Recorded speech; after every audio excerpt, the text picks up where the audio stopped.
देखो आपका पढ़ते हैं ट्रैक्टिव एफिशिएंसी आपकी क्या थी, हम इसके जो ट्रैक्शन के न्यूमेरिकल्स को डिस्कस करते हैं।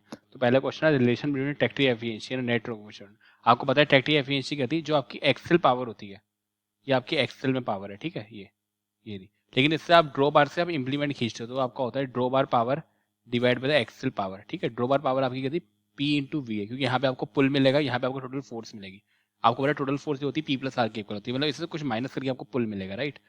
और यहाँ पे आपको एक्चुअल वेलोसिटी होगी, यहाँ पे थ्योरेटिकल वेलोसिटी होगी।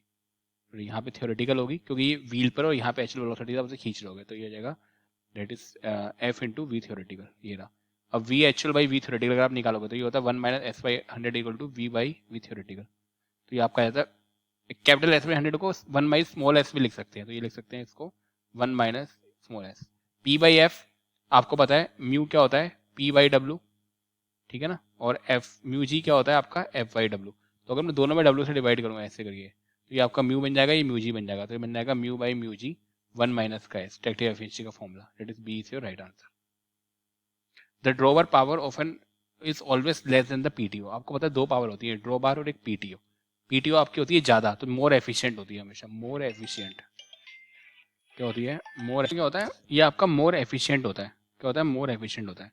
ड्रॉ बार आपका लेस एफिशिएंट होता है, क्या होता है सर, लेस एफिशिएंट। अब मोर एफिशिएंट का मतलब क्या है, मोर एफिशिएंट का मतलब है कि इसमें ज्यादा पावर मिलेगी। अगर मान लो कि 100 किलो न्यूटन इंजन में डेवलप हो रही है, अगर आप किसी भी इंप्लीमेंट को पीटीओ से चलाते हो तो वहां पे अगर 90 ट्रांसफर होगी तो यहाँ पे 90 से कम 80-70 होगी, तो मतलब ये ज्यादा पावर ट्रांसमिट करता है। प्रॉब्लम यही क्वेश्चन पूछा कि पीटीओ की पावर ड्रॉ बार से पावर ज्यादा क्यों होती है, क्योंकि पीटीओ रोटरी वाला चलता है और ये ड्रैग करता है, तो ड्रैग करेगा तो इसमें रोलिंग रेजिस्टेंस आता है, क्या आता है, रोलिंग रेजिस्टेंस। ड्रैग करता है तो फ्रिक्शन लॉस आते हैं और स्लिप होता है, तो तीनों कारण होते हैं इसका डिक्रीज करने के, तो लिखा है D. That's why tractor PTO is always, जो पीटीओ होती है हमेशा ज्यादा होती है ड्रॉ बार से, या फिर बोल सकते हो ड्रॉ बार हमेशा कम होती है पीटीओ से। क्यों कम होती है, इन तीनों, ड्राइवर है एक ड्रैग करने वाली पार्ट है, ये घूमने वाली पावर है, ठीक है। आगे बढ़ते हैं। The point of the no return is to the tractor stability, मैंने बताया था tractor stability. In the tractor the coefficient of traction, देखो ये आपका होता है mu G is equal to mu plus rho, ठीक है। अब ये आपका होता है ग्रोस कोएफिशिएंट ऑफ ट्रैक्शन, ये बड़े गलत कर देते हैं कि यहाँ पे लगाते नहीं है कि ग्रोस पूछ रहे हैं नेट पूछ रहे हैं। ग्रेस कोएफिशिएंट ऑफ ट्रैक्शन ये आपका होता है net coefficient of traction, net coefficient of traction दोनों ट्रैक्शन के। ये आपका होता है पुल बाई डायनेमिक लोड, ठीक है। ये आपका होता है फोर्स बाई डायनेमिक लोड, और ये आपका होता है rolling resistance by dynamic load. W को आर आर डैश भी लिख सकते हो, W is equal to R R dash. इसको डायनेमिक लोड बोलते हैं कहीं जगह, कहीं जगह डायनेमिक रियर व्हील रिएक्शन बोलते हैं, तो आप लिख सकते हो। तो इन्होंने पूछा है कोएफिशिएंट ऑफ ट्रैक्शन, तो ये तो नहीं होगा, पावर का तो होता ही नहीं है, तो ये तीनों तो नहीं है, बचा यही। तो draw bar pull to dynamic load, तो आप बोल सकते हो नेट कोएफिशिएंट ट्रैक्शन के बारे में बात कर रहे हैं, डी, ठीक है। The ballast are on the front wheel, आपको पता है बेलास्ट जो होते हैं, हम बेलास्ट क्या होता है, एडिशनल वेट, ये CaCl2 हो सकता है, वाटर हो सकता है, और ऑयल हो सकता है। तो हम इसको रियर व्हील में भी ऐड करते हैं और फ्रंट व्हील में भी। फ्रंट व्हील में ऐड करते हैं स्टेबिलिटी इंक्रीज करने के लिए, रियर व्हील में ऐड करते हैं ट्रैक्शन इंक्रीज करने के लिए। तो अगर पूछा है कि रियर व्हील में ऐड कर रहे हैं तो ट्रैक्शन के लिए, फ्रंट व्हील में ऐड कर रहे हैं स्टेबिलिटी के लिए। तो ballast added on a front axle, front axle में किसके लिए, स्टेबिलिटी के लिए। The ratio of a rolling resistance to the total load, यही रहा आपका F is equal to P plus R. तो अगर आप यही डायनेमिक लोड से डिवाइड करोगे तो coefficient of rolling resistance, dynamic load आपका होता है कोएफिशिएंट ऑफ रोलिंग रेजिस्टेंस, तो coefficient of rolling resistance rho. The torque in the Newton meter when the 4-cylinder tractor engine develops this much power, the power is equal to 66 kilowatt है, is equal to 2 pi Tn/60 होती है। तो Newton की जगह आप ये रख दोगे 2800 आरपीएम, तो टॉर्क निकालोगे 225 आ जाएगा। The tractor and the power tillers are equipped with diesel engine, क्योंकि इसकी लगिंग एबिलिटी बहुत ज़्यादा होती है। हम पावर टिलर में डीजल इंजन इंस्टॉल करते हैं ताकि आपकी लगिंग एबिलिटी ज़्यादा हो, because diesel engine has a more lugging ability, D. To obtain a higher tractive force the most suitable devices, आपको पता है ट्रैक्टिव फोर्स किस में ज़्यादा आपकी होती है, आपकी 2 व्हीलर से ज़्यादा 4 व्हीलर में होती है, और 4 व्हीलर से ज़्यादा 4 व्हीलर क्रोलर ट्रैक्टर में होगी। इसमें क्रोलर ट्रैक्टर बोलते हैं कि ट्रैक्शन के लिए डिजाइन होता है, मैंने बताया था एक व्हीलर ट्रैक्टर होता है, एक क्रोलर ट्रैक्टर होता है। क्रोलर में मतलब वो चैन या ट्रैक से जुड़े होते हैं ये सब, तो हाईएस्ट ट्रैक्शन इसमें मिलता है, तो क्रोलर ट्रैक्टर में होता है हाईएस्ट ट्रैक्शन मिलता है। फ्रंट व्हील बेलास्ट, आपको पता है बेलास्ट हम फ्रंट व्हील में भी करते हैं, रियर व्हील में करते हैं। रियर व्हील में करते हैं हम ट्रैक्शन पर्पस के लिए, फ्रंट व्हील में हम करते हैं स्टेबिलिटी। अब स्टेबिलिटी का मतलब क्या होता है कि हम ट्रैक्टर को स्टेबल रखेंगे जो वो टर्न हो रहा होगा, तो ओवर टर्निंग की प्रॉब्लम ना हो, to reduce the overturning, to reduce the overturning, तो बोल सकते हो ओवरटर्निंग वाला ट्रैक्टर, मतलब बेलास्टिंग के लिए, क्योंकि ये तो है ही नहीं, फ्यूल कंजम्पशन में नहीं है, बैलेट ट्रैक्शन तो रियर व्हील में होता है, ये भी नहीं है, तो आप बोल सकते हो ये वाला। Stability is indirectly related to the to reduce the overturning. How the size of the 12 ply rating the 9 inches within 12 inch diameter. आपको पता है जो टायर का साइज होता है वो दिखाया था BDR से। बी आपका होता है सेक्शनल विथ, ये आपका होता है रिम डायमीटर, और ये आपका होता है प्लाई रेटिंग। तो विथ आपको दे रखी है 9 इंच, ये आपको दे रखी है 20 इंच, और रेटिंग आपकी 12 से दिखाएंगे 9 20 12 से, तो क्या जाएगा 9 20 12, ये से right answer. The ballast in the rear wheel, फिर से वही बेलास्ट, फ्रंट व्हील हम करते हैं स्टेबिलिटी के लिए, रियर व्हील में हम करते हैं ट्रैक्शन के लिए। तो इन्होंने पूछा रियर व्हील में किसके लिए, इंक्रीज द ट्रैक्शन, तो बिल्कुल ठीक है ये बिल्कुल ठीक है ना, ए वाला। ये गलत है, ये भी गलत है, और ये भी गलत है। हम सबको मिलाना है। कौन इंडेक्स आपको पता है किससे रिलेटेड होगा, कौन इंडेक्स अभी हम पढ़ेंगे। तो कौन इंडेक्स एक व्हील न्यूमेरिक होगा, आपको होता है कौन इंडेक्स BD/W। तो कौन इंडेक्स एक तरीका क्या होता है, ये आपका स्ट्रेंथ प्रेशर होता है एक तरीके का, ठीक है। देखेंगे वेट ट्रांसफर किससे काम करता है, देखो कोल्टर आपका एमपी प्लाव में यूज होता है, बूट आपका सीट ड्रिल में होता है, हम आगे पढ़ेंगे, ठीक है। ये वाला वेट ट्रांसफर आपका होता है ट्रैक्टर हिचिंग में, मतलब जब ट्रैक्टर हिच करते हैं तो वेट ट्रांसफर का फॉर्मूला आपका आता था P/Y/L। ये आपका होता है पुल, ये आपका होता है हिच हाइट, ये आपका होता है व्हील बेस। कौन इंडेक्स का हो जाएगा सरफेस, तो हो जाएगा आपका पहले का C, तो ये आपका हो जाएगा B, ये वाला right answer. The weight transfer again, the weight transfer is the pull into hitch height by wheel base. तो ये आपका weight transfer directly proportional to the application of the pull, pull के कारण ही आपका यह वेट ट्रांसफर होता है, it's causes by the application of the pull, A is right answer. The inflation pressure in the front wheel और rear wheel. Rear wheel आपके होते हैं ट्रैक्शन के लिए, ये आपके होते हैं स्टीयरिंग के लिए। फ्रंट व्हील का आपका साइज कम होता है क्योंकि आप शार्प टर्न ले सकते हो, इनका साइज ज्यादा होता है क्योंकि आपको ट्रैक्शन चाहिए होता है, ठीक है। ये इनका आपको प्रेशर, आपका अगर साइज कम है तो प्रेशर ज्यादा होगा, ये आपका होता है 2 से 2.5 kg/cm²। रियर व्हील का आपका होता है 0.8 से 1.2 kg/cm²। तो उन्होंने पूछा कि इसका फ्रंट व्हील का तो हो जाएगा 2 से 2.5। द फर्स्ट ट्रैक्शन प्लान आपको पता है आइशर ने लगाया था, और फर्स्ट एयर कूल्ड इंजन भी आपका आइशर ने लगाया था। The compression ratio of double engine को 14:1 से 22:1 तक होता है, तो डी से right answer. A cylinder block of, ये आपको बना होता है कास्ट आयरन का, A. Which of the following has the most crucial role in the promoting farm mechanization. सबसे ज्यादा फार्म मैकेनाइजेशन प्रॉब्लम करा है ट्रैक्टर ने, जितना ट्रैक्टर ने इसको प्रमोट करा है किसी और ने नहीं करा, ट्रैक्टर ने बहुत ज्यादा प्रमोट करा है। The work which requires the pulling drawing such as the ploughing seeding planting is known as, ये सब होता है ट्रैक्टिव वर्क। ट्रैक्टिव मतलब क्या होता है, आप ट्रैक्शन इंप्लीमेंट को खींच रहे हो, उससे जो काम ले रहे हो, प्लोइंग का ले रहे हो, सीडिंग का ले रहे हो, सब ट्रैक्टिव वर्क में आपका आता है। When a given HP range, the selection of the driver depend upon the primary cost, resale cost, running cost, तीनों cost पे डिपेंड करता है आपको, all of the above. Manufacturing होता मार्गेसस मैसी फर्गुसन ट्रैक्टर MFS, ये आपका टैफे कंपनी है चेन्नई में, उसने जो ये आपकी ट्रैक्टर बनाती है उसी को बोलते हैं Massey Ferguson tractor, TAFE Chennai C. The farm tractor in India do not have, आपको पता है फार्म ट्रैक्टर जो मैक्सिमम इंडिया में होते हैं उसमें डीजल इंजन होता है, जितने भी डीजल इंजन ट्रैक्टर होंगे उसमें कभी कार्बोरेटर वगैरह नहीं होगा, तो कार्बोरेटर नहीं होगा, ये तो होगा ही होगा, ठीक है। In the 4 wheel type front tyre the ballaster, आपको पता है फ्रंट टायर से बेलास्ट क्यों ऐड कर रहे हैं, बेलास्ट फ्रंट टायर में ऐड करते हैं, रियर टायर में, फ्रंट टायर में ऐड करते हैं किसके लिए, आपका स्टेबिलिटी इंक्रीज करने के लिए, और रियर व्हील में हम ऐड करते हैं किसके लिए, ट्रैक्शन इंक्रीज करने के लिए, to increase the stability, B is right answer. The weight transfer in tractor implement is caused by the application of the pull, आपको पता है वेट ट्रांसफर का फॉर्मूला आपका होता है pull into हिचाइड bye wheel base, तो ये आपका एप्लीकेशन ऑफ द पुल के कारण होता है, D is right answer. The inflation pressure of the front tyre, आपको पता है फ्रंट टायर होते हैं, रियर टायर होते हैं, रियर टायर का आपका होता है 0.8 से 1.2, क्योंकि 12 बच जाते हैं इससे, लास्ट में 1.2 आएगा, और फ्रंट टायर में आपका होता है 2 से 2.5 kg/cm²। तो ए सी राइट आंसर फ्रंट का। The most used and the least power efficient, आपको पता है लीस्ट पावर एफिशिएंट कौन सी होगी, ड्रॉ बार, इसलिए मोस्टली यूज होता है, तो ये लीस्ट एफिशिएंट होती है, least efficient but mostly use. एक होता है PTO, वो आपकी मोस्ट एफिशिएंट होती है बट लीस्ट यूज होगी, तो क्वेश्चन बड़े ध्यान से पढ़ना है, क्वेश्चन पूछ क्या है, तो ये होगा मोस्ट यूज और लीस्ट एफिशिएंट ड्रॉ बार होगी। It is a point on a tractor body at which the weight is considered as centre of gravity, ये ना। इसको निकालने के 3 मेथड आपके होते हैं, weighing method, balancing method, suspension method. Weighing आपका कॉमन मेथड होता है, बैलेंसिंग आपका ट्रैक्टर के लिए होता है। वेइंग में जो कॉमन मेथड हम ट्रैक्टर के ड्राइवर से रिप्लेस करते हैं, 75 kg का वेट रिप्लेस करते हैं। It is the ratio of work output और वर्क अप्लाइड। आपको पता है ट्रैक्टिव एफिशिएंसी आपके the draw bar power divided by axle power.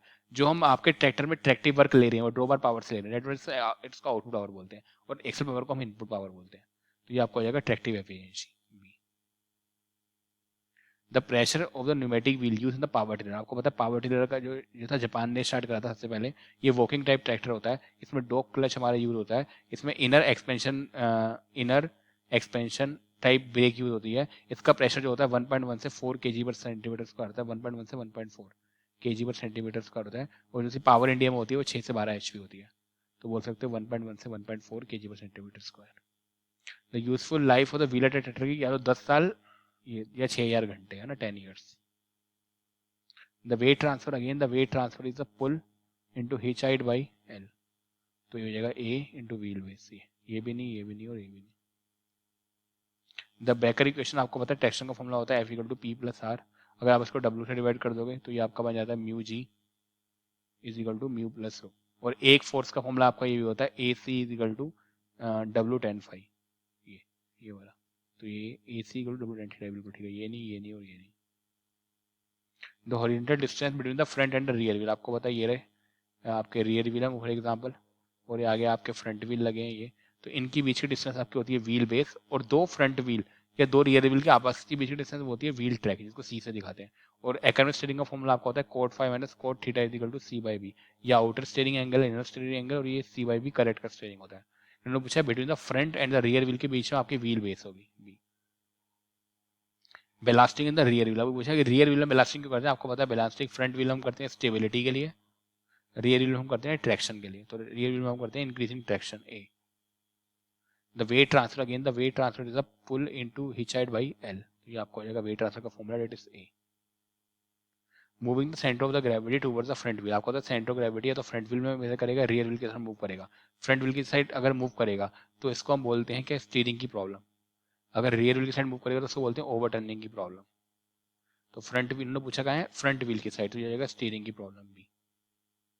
Power tiller are popular in the range, जो आपकी HP रेंज होती है आपकी 6 से 12 HP होती है इंडिया में पावर टिलर की। और प्रेशर आपका 1.1 से 1.4 kg पर सेंटीमीटर का होता है।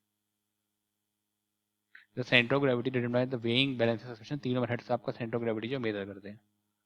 The centre of gravity is located, आपको पता है ये रियर व्हील है, अगर ये आपका फ्रंट व्हील है तो जनरली सेंटर ऑफ ग्रेविटी जो होता है रियर व्हील के सेंटर से, अगर ये व्हील बेस है तो व्हील बेस के 1/3 डिस्टेंस पर आगे होता है। तो 1/3 of the wheel base ahead of the rear axle, 1/3 of the wheel base ahead of the rear axle, बिल्कुल ठीक है। Which of the having highest value for the given tractor. PTO power सबसे ज्यादा, draw bar, efficient fly wheel. आपको पता है fly wheel मतलब engine, तो आपके इंजन से जो पावर होगी वो फ्लाई व्हील होगी, right.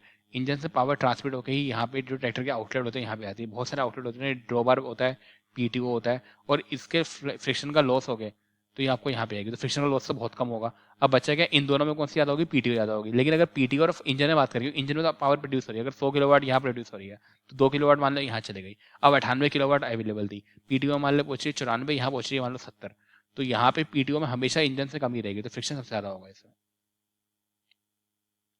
The world tractor appeared on the first record in the tractor engine invented by the George C Harrison 1890 में। और जो फर्स्ट ट्रैक्टर डेमोन्स्ट्रेशन था वो कहाँ पे था, नरबास्का में था। कहाँ पे था, नरबास्का में था। यही पता होना चाहिए आपको। As per the AAC standard 6 प्लाइन, आपने मेंशन कर दिया 6 प्लाइन, PTO स्पीड कितनी होती है 540 ± 10, और 21 प्लाइन कितनी होती है 1000 ± 10। ये आपकी होती है 540 ± 10 B. The ratio of a total force output of a traction device in direction of travel to the dynamic weight. इन्होंने पूछा टोटल फोर्स आउटपुट और a tractor device to the travel to the dynamic weight W। ये आपका होता है gross coefficient of traction. तो ये भी नहीं, ये भी नहीं। कोएफिशिएंट ट्रैक्शन बोल सकते हो, यहाँ पे इन्होंने ग्रोस नहीं लिखा या नेट नहीं लिखा, तो again you can say C. In the centre of gravity measurement test the driver should replace. आपको पता है 75 kg के वेट से हम ड्राइवर की जगह हम टेस्ट करते हैं, ये ड्राइवर एक बंदा है, उसी जगह 75 kg का एक वेट लगा देते हैं, क्योंकि ड्राइवर का वेट 75 kg के अप्रोक्सीमेट माना जाता है, 75 kg। The test code for the agriculture tractor, इसका था 1998 लास्ट में आएगा, पावर टिलर के लास्ट में 2002 आता है, तो ये 1998 ये वाला हो जाएगा 5994 1998। पावर टिलर के लास्ट में 2002 आता है, तो ये आंसर होगा 9935 2002। Which is the following statement is not correct for the maintenance of the tractor. Use clean oil, ये तो बिल्कुल ठीक है। Always clean the filter with the jet of the compression air, ये भी ठीक है। Maintain the oil as prescribed the manufacturer, ये भी ठीक है। Oil over lubricate the bearing, अगर हम मेंटेनेंस की बात करें तो कभी भी ओवर लुब्रिकेट मत करो, तो डी गलत हो जाएगा। Which does the pneumatic tyre consist of, तो न्यूमेटिक टायर आपके किसके बने होते हैं, ब्रेकर्स के, केसिंग के, बेड स्पेल्स, ये सभी ठीक है, लगभग सभी के बने होते हैं। Which of the following affects the tractive efficiency, आपको पता है ट्रैक्टिव एफिशिएंसी के नो पैरामीटर इफेक्ट करते हैं, size and shape of the wheel, slope of the length, hitch height, lugs का साइज, व्हील स्पीड, ये सब नो पैरामीटर, मतलब जितने पैरामीटर, स्लोप भी, हिच हाइट भी, ये सब पैरामीटर जो है ट्रैक्टिव एफिशिएंसी को इफेक्ट करते हैं। Which of the following test not the essential test, essential test हमने पढ़े थे 11 थे, फिर नॉन एसेंशियल टेस्ट में आपका साउंड टेस्ट आता था, साउंड या नॉइस, तो नॉइस टेस्ट आपका, नॉइस एसेंशियल टेस्ट को छोड़ के बाकी सब एसेंशियल है, तो noise test is not an essential test, है ना, ये हमने पढ़ लिया था। The weight transfer, again the weight transfer is equal to pitch into hitch height divided by wheel base, तो आपका A is your right answer. As per the ASA standard, the standard of PTO under the given load, आपको पता है 540 plus minus 10 होती है और 1000 plus minus 10, तो A is your right answer. Under tractor testing in the PTO as a varying load condition, the observation are taken of, आपको पता है ऑब्जर्वेशन अगर वेरिंग लोड वाला हो रहा है तो आपको या तो 85% टॉर्क पर या मैक्सिमम पावर पर, किसी पे भी ले सकते हो, तो 85% और टॉर्क, मैक्सिमम पावर, तो both A and B right answer, C is right answer, नहीं सॉरी डी, जहां both and A and B, है ना। द प्लाई रेटिंग आपकी कंप्रेसिव स्ट्रेंथ को दिखाती है, कंप्रेसिव स्ट्रेंथ ये होती है 4 6 8, चौका छक्का अट्ठा, A is right answer. That is defined as a ratio of a draw bar pull to dynamic load, ये आपको होता है नेट कोएफिशिएंट ऑफ ट्रैक्शन, तो ये भी नहीं, ट्रैक्शन ये भी नहीं, ये भी नहीं, कोएफिशिएंट ऑफ ट्रैक्शन बिल्कुल ठीक है, D. In the power tiller the pressure is varying from 1.1 से 1.4 kg/cm², शायद मैंने यहाँ पे 4 बोल दिया था गलती से, तो चेक कर लेना एक बार, ये 1.4 है, just check it in the theory videos, maybe I have written as a 4, just correct it, is 1.1 to 1.4, एक बार इसको आप 4 ऑथर में लिखा हुआ है, जगदीशर साहब है सर, जगदीशर साहब है, तो एक बार चेक भी कर लेना। The weight transfer in the weight transfer equal to pull into hitch height by wheel base, C. The drawbar power is always less than, आपको पता है ड्रोवर पावर हमेशा पीटी पावर से होती है, सबसे मेन होता है आपका होता है क्या, एक तो स्लीपेज हो रहा होता है, दूसरा रोलिंग रेजिस्टेंस होता है, तीसरा फ्रिक्शन लॉस होते हैं, तो इन तीनों के कारण आपको स्लीपेज, फ्रिक्शन लॉस, इन तीनों के कारण क्या होता है, ड्रोवर पावर हमेशा पीटी पावर से कम रहेगी। In order to calculate the cost of the operation of a tractor, useful life आपको पता है 10,000 घंटे के लिए 10,000 आवर्स, तो ये भी नहीं, ये भी नहीं, ये भी नहीं, ये आप बोल सकते हो 10 से 12,000 घंटे। ड्राफ्ट ऑन इम्प्लीमेंट, ये आपका होता है द हॉरिजॉन्टल कंपोनेंट ऑफ पुल, मान लो पुल ऐसे काम कर रहा है पुल, तो ये आपका होता है P cos alpha, the horizontal component of a pull in direction of travel, मान लो ट्रैक्टर इस साइड जा रहा है, ठीक है, तो D is right answer. The recommended inflation pressure, ये सब बहुत डाउट है, इट्स वेरी डिबेट, है ना। देखो इसमें डाउट क्या है, आपको पता है रिकमेंडेड इन्फ्लेशन प्रेशर, अगर आप फील्ड में देखो रियल टाइम में, तो रियल टाइम में आपको, अगर आप 4 ऑथर बुक देखो क्लियरली मेंशन है 0.8 से 1.2 kg/cm², अगर आप इस kg/cm² को किलो पास्कल में चेंज करते हो और फिर इसको इसकी लोअर लिमिटर निकालते हो, तो ये आपकी आती है 78.4 से 117.6 किलो पास्कल, इतनी आती है, ठीक है, ये इसकी रेंज आती है। तो अब आपको पता है कि अगर आप इसी रेंज के हिसाब से आंसर करोगे तो ये नहीं हो सकता, ये नहीं हो सकता, पर ये नहीं पता कि यूपीपीसीएस ने ऑफिशियल आंसर की माना क्या है, क्योंकि हमारे पास आंसर की है ही नहीं, यूपीपीसीएस अपनी आंसर की रिलीज नहीं करता, तो we do not having the idea what they have taken the answer. मेरे हिसाब से आंसर 80 होना चाहिए, क्योंकि ये इसकी रेंज में फॉल कर रहा है, ये दोनों तो इसकी रेंज में फॉल ही नहीं कर रहे, ये इन्होंने 2004 में पूछा था, 2020 में ही पूछा था। कुछ लोग बोलते हैं 120 होना चाहिए क्योंकि ये अपर रेंज के ज्यादा पास है, अब करेक्ट आंसर किसी को नहीं पता, मेरे हिसाब से अभी 80 ही रहेगा, ठीक है, क्योंकि अगर हम 4 ऑथर की स्टैंडर्ड बुक से हैं, फिर से इन्होंने फिर से पूछा था, और देखो ये 2020 में आया, 2020 में ऑप्शन देखो क्या है, 130, 140, 90, 120, अगर इन दोनों में हम दोनों में कॉमन ऑप्शन देखें तो 120 वाला जो है कॉमन है, अगर हम थोड़ा एनालिसिस करें तो 120 वाला कॉमन है, और कोई कॉमन नहीं है, और 130 वाला कॉमन है, ठीक है, 130 वाला तो नहीं हो सकता, क्या है 0.8 से 1.2 kg/cm², अगर आप इसको चेंज करोगे तो आएगा 78.4 से 117.6 kilo pascal. If you convert it, how you will convert it, 1 kg को लिखो 9.8 न्यूटन सेंटीमीटर स्क्वायर 10⁻⁴ हो जाएगा, तो न्यूटन और मीटर स्क्वायर हो गया, ये किलो, ये पास्कल आया, इसको 1000 से डिवाइड कर दो तो किलो पास्कल आ जाएगा, तो 98 अराउंड किलो पास्कल आता है, इसको मल्टीप्लाई कर दो 98 से, इसको मल्टीप्लाई करो 98 से, तो ये आएगा, हो गया। अब मेरे हिसाब से अभी भी इसका आंसर देखो, ये इस रेंज से बाहर है, ये भी इस रेंज से बाहर है, ये भी इस रेंज से बाहर है, मेरे हिसाब से 90 होना चाहिए, सी।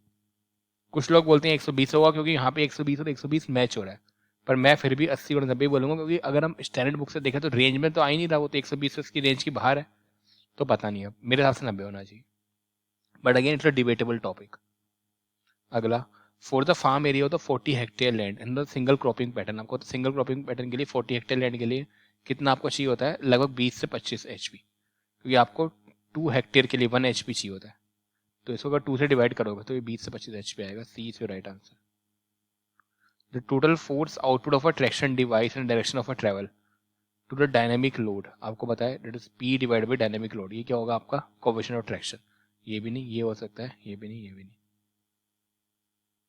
द क्रैंक शाफ्ट, आपको पता है ये क्रैंक शाफ्ट है, सपोज करो ऐसे आ रही है, ये क्रैंक शाफ्ट ऐसे लगी होती है, ये टू द रियर एक्सल, ये एक्सल है तो 90 डिग्री पर होती है, किसमें 90 डिग्री पर। सी द क्रोलर ट्रैक्टर, आपको पता है व्हीलर ट्रैक्टर आपको पता है, क्रोलर ट्रैक्टर होता है। व्हीलर ट्रैक्टर में आपके न्यूमेटिक व्हील होते हैं, क्रोलर ट्रैक्टर में आपके ट्रैक टाइप या चैन टाइप व्हील होते हैं, ठीक है। Has that type of the brake, आपको पता है ब्रेक में हमने पढ़ा था, एक पढ़ा था इंटरनल एक्सपेंडिंग टाइप और एक था एक्सटर्नल कॉन्ट्रैक्टिंग टाइप। इंटरनल से हमेशा एक्सपेंड होता है तो वो आपके लिए पावर टिलर में, क्योंकि अंदर से पावर आती है। एक्सटर्नल कॉन्ट्रैक्ट वाला मैंने बताया था, कॉन्ट्रैक्ट करने वाला क्रोलर ट्रैक्टर हो जाएगा। ये क्रोलर ट्रैक्टर कौन सी होती है, external contracting type. The standard PTO speed आपको होता है 540 प्लस माइनस 10 होती है 6 स्प्लाइन के लिए, 1000 प्लस माइनस 10 आपकी होती है 21 स्प्लाइन के लिए। दोनों स्टैंडर्ड स्पीड है 540 और 1000, 540 और 1000 both A and B. That is defined as an analysis of the behavior of the machine when compared with the standard code। आपको पता है किसी कंपेयर को स्टैंडर्ड कोड से कंपेयर करोगे तो आपकी कहलाती है testing. That's very important thing, that is testing. Band brakes are commonly use, एक आपके होते हैं बैंड ब्रेक्स, इनको ये ऑटोमोबाइल व्हीकल में यूज होते हैं, इनको बोलते हैं पार्किंग ब्रेक। जो हम हैंड ब्रेक नीचे करते हैं उसी को पार्किंग ब्रेक बोलते हैं। तो keeping the vehicle stationary during the parking, C the band breaks.